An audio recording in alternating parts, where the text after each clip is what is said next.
Hai, welcome back to my channel, Sabrina Osman. Ada perkongsian tentang satu resort ni. Dia duduk dekat kawasan pedalaman yang pada masa tu memang coverage susah gila lah nak dapat. Jadi ada juga penduduk dekat kawasan tu cerita mengenai sejarah resort tersebut. Jadi memang resort tu seram lah. Mula-mula nak masuk jalan nak pergi resort tu memang scary gila. Menurut perkongsian Adibah bukan nama sebenar, bila je dia dengan kawan-kawan kerja dia sampai dekat resort tu pada waktu petang, diorang ni terus letak-letak bag dan ready nak barbecue tau. Jadi lepas je settle barbecue dalam pukul 10 malam macam tu, Adibah ni dia masuklah dalam bilik staf perempuan dan lelaki semua main monopoli dekat luar. Jadi seorang staf lelaki ni dia pergi cari Adibah dekat bilik Adibah tau. Dia pun tengok Adibah dalam bilik tu. Dia panggil lah Adibah kan.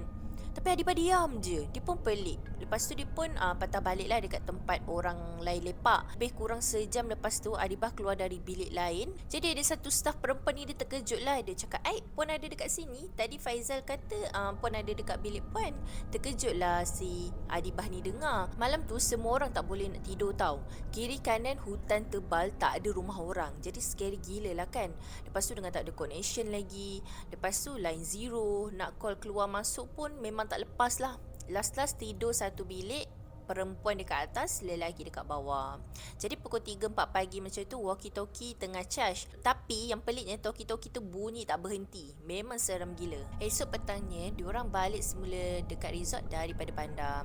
Jadi Adibah pun tanyalah pekerja kat situ, sini ada hantu ke? Lepas tu pekerja tu pun dia senyum. Tapi dia jawab lah, memang ada, tapi kalau dia cerita nanti, takutlah pula.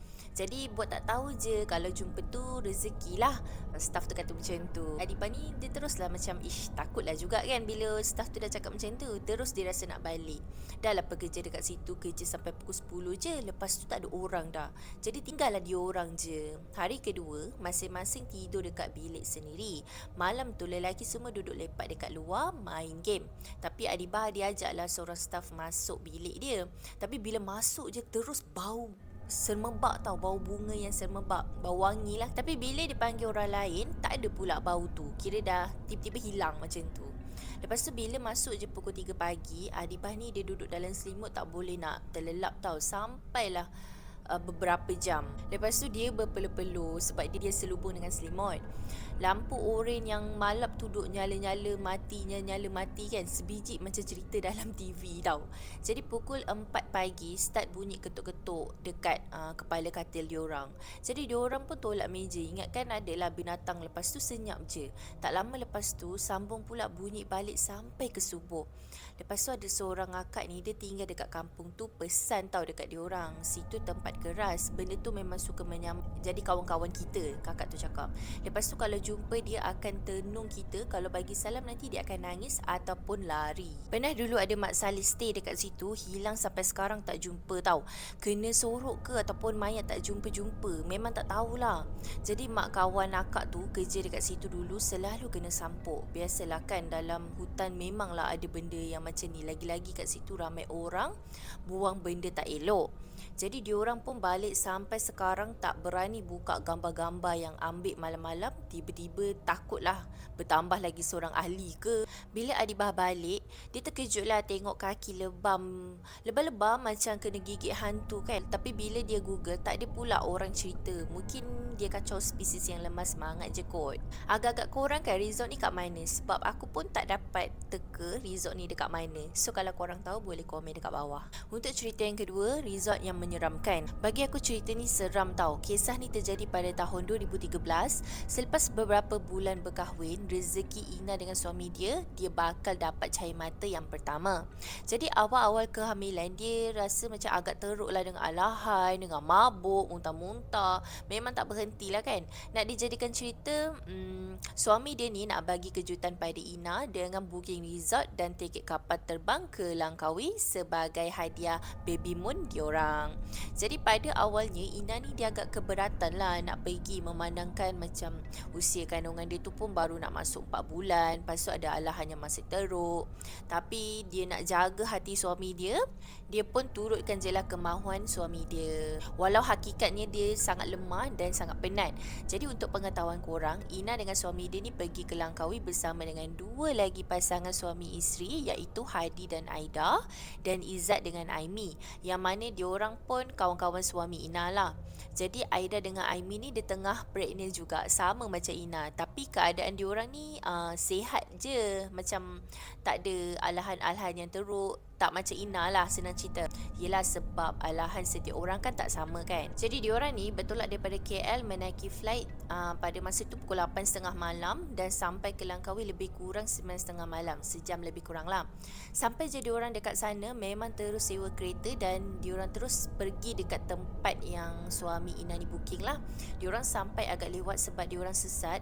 Yelah memandangkan waktu tu pun waktu malam, jadi diorang tak mahir lah dekat jalan tu kan, dekat sekitar Langkawi tu. Ina seperti biasalah dengan keadaan yang kurang sihat, dia terfikirkan nak tidur je, lepas tu nak rehat kan. Hampir sejam pusing mencari resort tu, siap tanyalah pada orang. Akhirnya diorang sampai juga, tapi agak-agak dalam pukul 11 malam macam tu lah. Untuk pengetahuan korang, resort ni pada Ina dia cantik lah, dia unik sebab berkonsepkan ala-ala kampung, tapi macam pelik lah sebab suasana tempat tu suram. Jadi Ina pada mulanya dia macam tak sedar hati tau bila tengok keadaan sekeliling yang dikelilingi hutan yang sunyi. Dan untuk sedarkan hati dia fikir mungkin sebab dah lewat malam kan, jadinya masing-masing dah berehat tidur. Jadi lepas dia daftar untuk ambil kunci, diorang dibawa oleh salah seorang pekerja resort untuk ke bilik masing-masing. Sebab agak jauh jugalah jarak antara kaunter dengan bilik diorang. Jadi pekerja tu dia naik motor, tapi diorang ni dia naik MPV sambil mengekori pekerja tu. Sampailah ke bilik diorang. Lalu untuk ke bilik pada Ina memang menyeramkan lah sebab lampu jalan yang malap. Lepas tu keliling dia hanya ada pokok-pokok yang tinggi dengan besar. Sampai je dekat bilik, hati dia rasa lega lah. Sebab bila dia tengok kan, ada beberapa bilik yang lain masih terang benderang tau. Maknanya masih ada pelancong yang datang menginap dekat situ. Diorang menginap kat bilik yang berhampiran sebelah menyebelah je. Masih Ina dengan suami dia nak masuk ke bilik, Ina perasan ada seorang perempuan sedang duduk dekat bilik berhampiran dengan bilik dia. Entah kenapa dia boleh pula nak senyum kat perempuan tu, tapi senyuman Ina ni tak dibalas. Alah, perempuan tu terus berlalu masuk ke bilik dia tau. Dalam hati Ina, belagaknya lah perempuan tu. Orang senyum, dia tak nak balas pula. Jadi masuk je ke dalam bilik, Ina cepat-cepat bersihkan diri dia untuk tidur, memandangkan badan dia dah memang penat gila lah kan.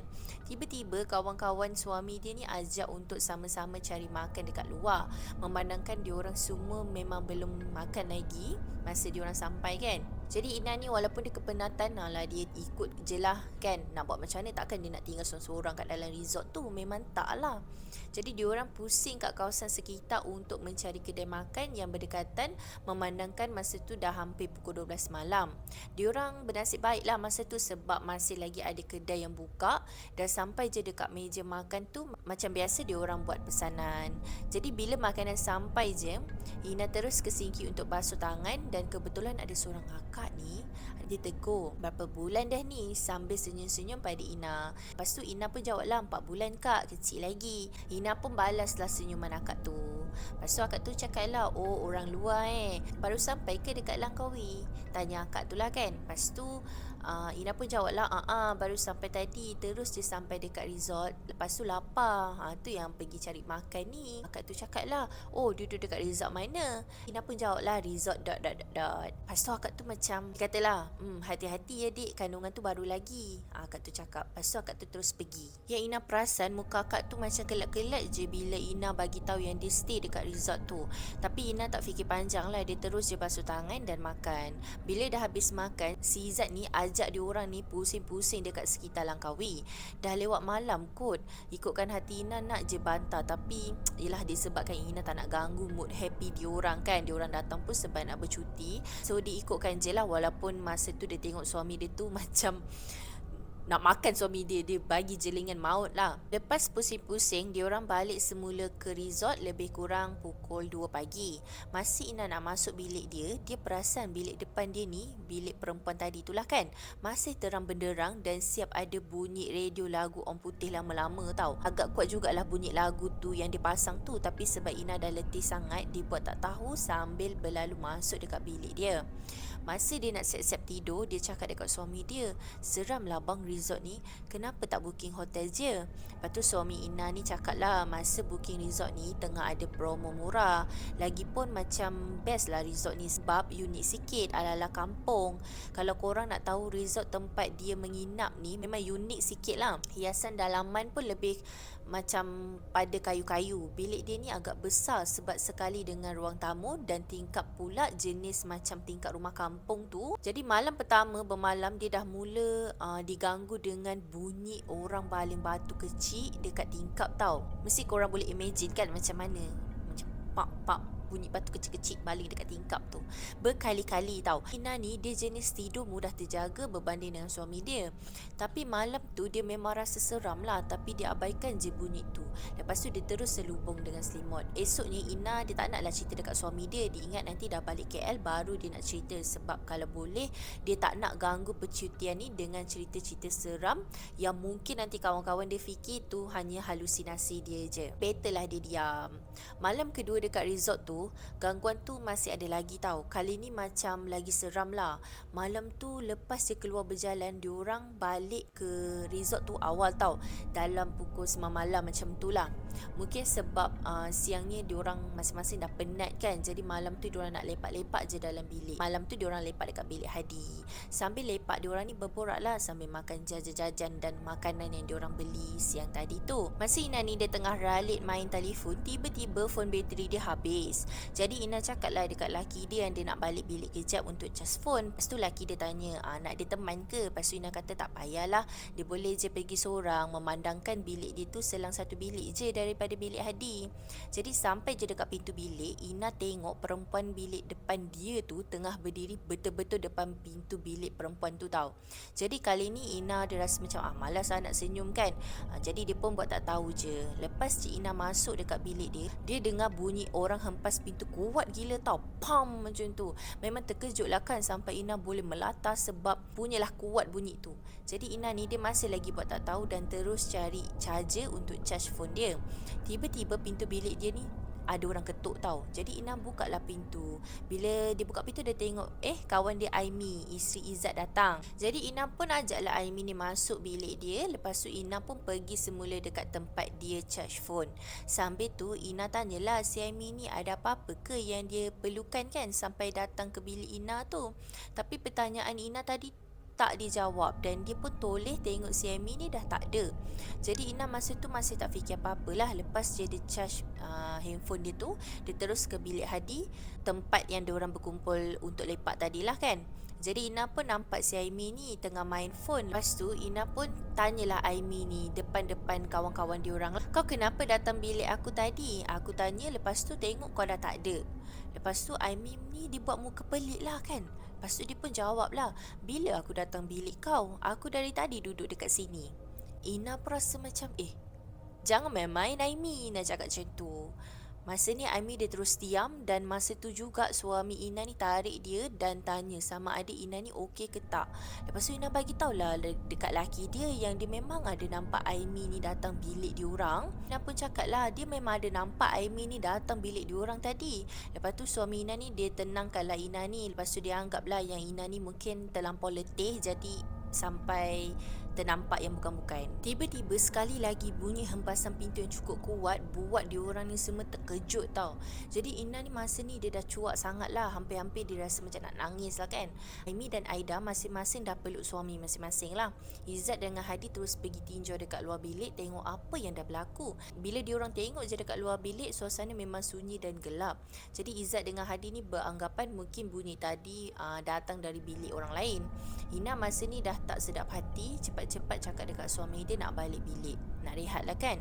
Jadi laki dia pun turutkan, diorang semua balik ke bilik masing-masing. Dalam pukul 2 pagi, Izzat ni dia call lah suami Ina bagi tahu yang Aimi ni tiba-tiba demam panas menggigil-gigil. Dia kata dia nak keluar cari klinik berdekatan, tapi suami Ina kata lebih baik tunggu sampai esok pagi. Jadi Izzat pun bersetuju dan masa ni jugalah gangguan makin luar biasa berlaku. Dalam pukul 3 pagi, Ina tersedar sebab terdengar phone dia berbunyi. Disebabkan dia cas phone dia tu agak jauh daripada katil, dengan rasa malas yang teramat sangat, dia pun gagahlah jugakan diri dia bangun capai phone dan tiba-tiba memang real ada sesuatu terpacak betul-betul depan muka dia ni. Apa yang dapat dihuraikan, rupa benda tu tak berapa clear sebab tertutup dengan rambut, tapi baju dia kotor macam orang baru lepas main lumpur. Lepas tu Ina dah terkakulah kat situ kan, nak jerit, nak kejutkan suami dia pun macam tak ada kekuatan. Dan kat situ jugalah Ina pingsan sampailah Ina tersedar bila tengok dia dikelilingi oleh laki dia dan juga kawan-kawan yang lain. Jadi laki Ina tersedar masa nak bangun subuh bila tengok yang Ina ni tak ada dekat sebelah. Lepas tu suami Ina ni pun dia cari-carilah, dia tengok-tengok lah manalah Ina ni kan. Lepas tu dia ternampak yang Ina ni terbaring dekat ruang tamu. Pagi tu diorang ke klinik secara berjemaah sebab badan Ina memang panas dan laki Ina pun dia rasa risaulah sebab kandungan Ina ni. Lepas tu ditambah lagi dengan Aimi yang masih demam menggigil. Lepas balik daripada klinik, Ina ceritalah apa yang dah terjadi pada dia malam tadi dan Aimi pun mula buka cerita dengan apa yang dah terjadi pada dia.